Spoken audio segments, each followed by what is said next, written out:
Hello, my name's Nat. Let's see what's making news. It was a big night last night for rugby fans as both the NRL and NRLW had their grand finals. Josh has that and more in sport.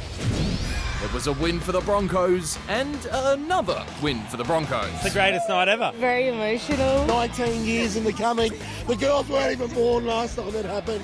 Yep, more than 80,000 fans watched on in awe as the men's Broncos smashed Melbourne Storm 26-22. Despite an early strike, What a stunning start! the Broncos trailed 10 points by halftime and then went on to lose a few veterans. He's gone, Ben Hunt. But Reese Walsh came in clutch in the second half, earning himself the Clive Churchill Medal. The women's was more of a tug of war, with the Broncos dominating 12-0 by the break, only for the Sydney Roosters to roar ahead in the second half. But Brisbane bounced back, finishing 22-18. No one can stop Mele Hufanga. Over to F1 now, and the Singapore Grand Prix was a bit overshadowed by some drama between the McLarens. So are we cool with Lando just marching out of the way, or...? Aussie Oscar Piastri wasn't too happy when his teammate Lando Norris bumped into him during the first lap, and eventually landed himself on the podium. Piastri was keen on his position being returned, but his team refused. So we won't take any action during the race, we can review further afterwards. Mate, that's not fair. That's not fair. And finally to New Mexico, where thousands of Hello Kitty fanatics have paid tribute to the 51-year-old famous feline with a foot race, donning bright pink, tutus, glitter, and quite a few cat ears. We come together regardless of age, gender, or religion. It's simply a love for kitty. Japan is about to get a new Prime Minister. Tsunai Takaichi won Japan's Liberal Democratic Party leadership election on Saturday and is set to be confirmed by Japan's parliament on October 15th, making her the country's first woman to become head of government. Rather than being happy, I feel like tough work starts here. Now, have you ever wanted to send a message into deep space? Well, we're about to meet some students from Sydney who are taking part in a project doing just that. Check it out. I said that we are resilient. That we are here and we're gonna keep growing. I said that humans, we've been on Earth for not as long as the animals here, but yet we've evolved so much more than them. Yep, these are just some of the messages that will soon be sent into deep space, to be heard one day by future humans or even alien life. If we're living, there must be other life.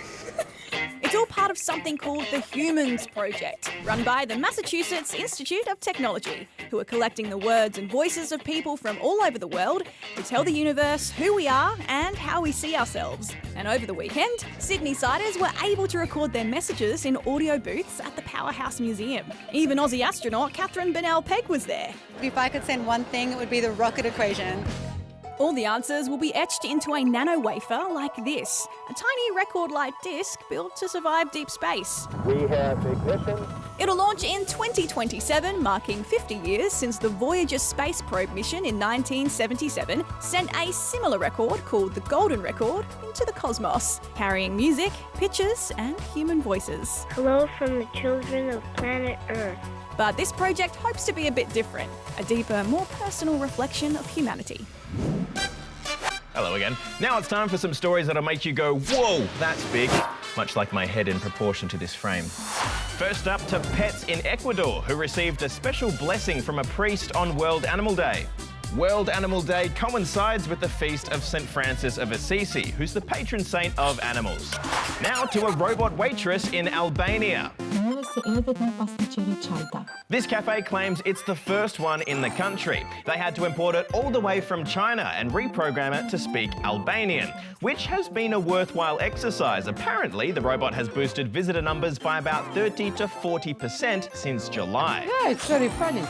And finally, to a giant pumpkin, which is 100% real. Well, where would you buy a fake pumpkin this big, right? It's real.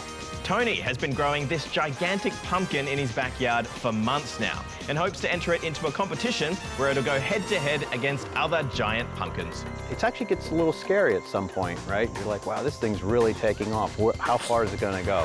Well, that's all from us, TTFN. I forgot what that means.